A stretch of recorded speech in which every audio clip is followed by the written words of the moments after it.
এরকম করে আমার প্রিয় মানুষটি মাঝে মাঝে আমাকে হাত খরচের জন্য টাকা দিত, তবে আমি সেই টাকা বাসায় নিয়ে এসে টাকার মধ্যে তারিখ লিখে রেখে সুন্দর করে টাকাটাকে গুছিয়ে রাখতাম স্মৃতি হিসাবে, কারণ এই টাকা আমার প্রিয় মানুষ আমাকে দিয়েছে, এই টাকাকে আমি খরচ করতে পারি। এরকম করে আমি সমস্ত টাকা গুছিয়ে রাখতাম। তবে এরকম করে আমাদের রিলেশন চলতেই থাকে। আমাদের রিলেশনে চলে যায় 3 বছর। তবে একদিন হঠাৎ করে 5-6 বার কল দিল, তখন আমি ফোনটা রিসিভ করতে পারিনি, কারণ তখন আমি বাথরুমে ছিলাম। তারপরে আমি বাথরুম থেকে বেরিয়ে দেখলাম যে ময়না অনেক কয়েকবার আমাকে কল দিয়েছে। তখন আমি ময়নাকে ফোনটা ব্যাক করলাম। ময়নাকে ফোনটা ব্যাক করে ময়নাকে আমি বললাম যে কি হয়েছে, এত ফাস্ট কল দিচ্ছ, কোনো কি সমস্যা হয়েছে? তখন ময়না আমাকে বললো যে দেখো বিল্লা, এরকম রিলেশনটা রাখা পসিবল হচ্ছে না। আমি বললাম যে পসিবল হচ্ছে না মানে কেন, কোনো সমস্যা? তখন সে বললো যে তুমি যাই বলো না কেন, আমি এই রিলেশনটা কন্টিনিউ করতে পারবো না। তুমি আমাকে যাই বলো না কেন, তুমি যদি এটাও বলো যে আমি তোমাকে ভালোবাসিনি, তাহলে সেটাই হোক, কিন্তু তারপরেও আমি এই রিলেশনটা কন্টিনিউ করতে পারবো না। তুমি আমাকে ক্ষমা করে দাও প্লিজ। আমি বললাম যে একটা বার আমার কথা শোনো। তখন সে বললো যে না, আমি তোমার কোনো কথা শুনতে চাই না, আমি রিলেশনটা কন্টিনিউ করতে পারতেছি না। তখন আমি একটু মুচকি হাসি দিয়ে বললাম যে ঠিক আছে, তোমার যদি কিছু করার না থাকে তাহলে এখানে আমারও কিছু করার নেই। তখন আমি তাকে বললাম যে তুমি কি আমার লাস্ট একটা অনুরোধ রাখবে? তখন সে বললো কি অনুরোধ? আমি বললাম যে লাস্ট একটা বার তুমি আমার সঙ্গে দেখা করতে পারবে? তখন ময়না বললো যে না, আই এম সরি, আমি পারবো না তোমার সঙ্গে দেখা করতে। তখন আমি বললাম যে ঠিক আছে, দেখা করা লাগবে না, তবে তোমার বাসার পাশে যে বড় আম গাছটা আছে, যেখানে আমরা প্রথম দেখা করেছিলাম, সেই আম গাছের নিচে আজকে আমি একটা বক্স রেখে আসবো, শুধু সেই বক্সটা তুমি নিও। তখন সেই ময়না বললো যে ঠিক আছে, এইটা তোমার লাস্ট অনুরোধ, সেই বক্সটাই শুধু নিবো, এরপর থেকে আমাদের আর কোনো যোগাযোগ হবে না। আমি বললাম যে ঠিক আছে। তারপরে আমি সেই বক্সের মধ্যে আমার সেই প্রিয় মানুষ যে আমাকে টাকাগুলো দিয়েছিল হাত খরচের জন্য, সেই সমস্ত টাকা সেই বক্সের মধ্যে ভরলাম। বক্সের মধ্যে ভরে একটা চিঠি লিখলাম, তুমি আমাকে যে টাকাগুলো দিয়েছিলে এই টাকাগুলো আমি খরচ করিনি, কারণ এই টাকাগুলো তুমি দিয়েছিলে, তোমার টাকাকে আমি খরচ করতে পারি? তারপরে সে আমাকে কল করলো, কল করে কান্না শুরু করলো, বললো যে তুমি আমাকে এতটা ভালোবাসো, তুমি আমার টাকা এই পর্যন্ত খরচ করোনি। আমি বললাম যে কান্না করার কি আছে, তুমি তো সবকিছু শেষ করে দিয়েছো, যেহেতু আমাদের সবকিছু তুমি শেষ করে দিলে, তাই আমি তোমার টাকাগুলো তোমাকে ফেরত দিলাম। তখন সে বললো তুমি টাকাগুলো কেন খরচ করোনি? আমি বললাম যে তুমি দিয়েছো, এটা আমি আমার কাছে যত্ন করে রেখে দিয়েছিলাম। তখন সে কান্না শুরু করে। আমি বললাম যে ঠিক আছে, তাহলে ফোনটা রেখে দিই। তখন সে বললো যে না, ফোন রেখো না। আমি বললাম যে কেন? তখন সে বললো তোমার তো আমি লাস্ট অনুরোধ রেখেছি, তুমি আমার একটা অনুরোধ রাখবা প্লিজ। তখন আমি বললাম যে কি লাস্ট রিকোয়েস্ট? তখন সে বললো যে তুমি আমার সঙ্গে বেস্ট ফ্রেন্ড হয়ে থাকো প্লিজ, আমরা কথা বলবো, আমরা সবসময় ফোনে কথা বলবো, তবে সেটা ফ্রেন্ড অনুযায়ী, আমরা বেস্ট ফ্রেন্ড হব। আমি বললাম যে ঠিক আছে, বেস্ট ফ্রেন্ড হয়ে থাকবো, তবে আমি চাই না যে আমার জন্য কেউ বিরক্ত হোক। তখন সে বললো তুমি যদি আমাকে কল না দাও তাহলে আমি অনেকটা মন খারাপ করব। আমি বললাম যে ঠিক আছে, আমি কল দিব। এরকম করে বেস্ট ফ্রেন্ডলি তার সঙ্গে কথা হতো, তবে আমি তাকে বেশি কল দিতাম না। সেই আমাকে দিনে 7 থেকে 8 বার কল দিত। যখন আমাদের রিলেশন ছিল তখন সে আমাকে শুধু 2-3 বার কল দিত, আর এখন ফ্রেন্ড অনুযায়ী সে আমার সঙ্গে 7 থেকে 8 বার কল দেয়। এরকম করে আমরা প্রতিদিন কথা বলতাম। প্রতিদিন কথা বলতে বলতে বেস্ট ফ্রেন্ডটাকে আমরা আবার ভুলে গেলাম, আবার আমরা পূর্বের পজিশনে চলে গেলাম। আমরা যখন আবার রিলেশনে ছিলাম আগের মতো, আমরা আবার সেম রিলেশনে চলে গেলাম, তবে দুজন বুঝতেই পারেনি কিভাবে রিলেশনে চলে গিয়েছি।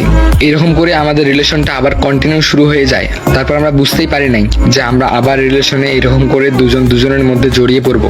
এরকম করে কেটে গেল আরো 1 বছর। তবে হঠাৎ করে একদিন অচেনা নাম্বার থেকে একটা কল আসলো, তবে আমি সেই কলটা রিসিভ করলাম। রিসিভ করা মাত্রই সে আমাকে বললো আচ্ছা আপনি কি ময়নাকে চেনেন? আমি বললাম যে হ্যাঁ, আমি ময়নাকে চিনি।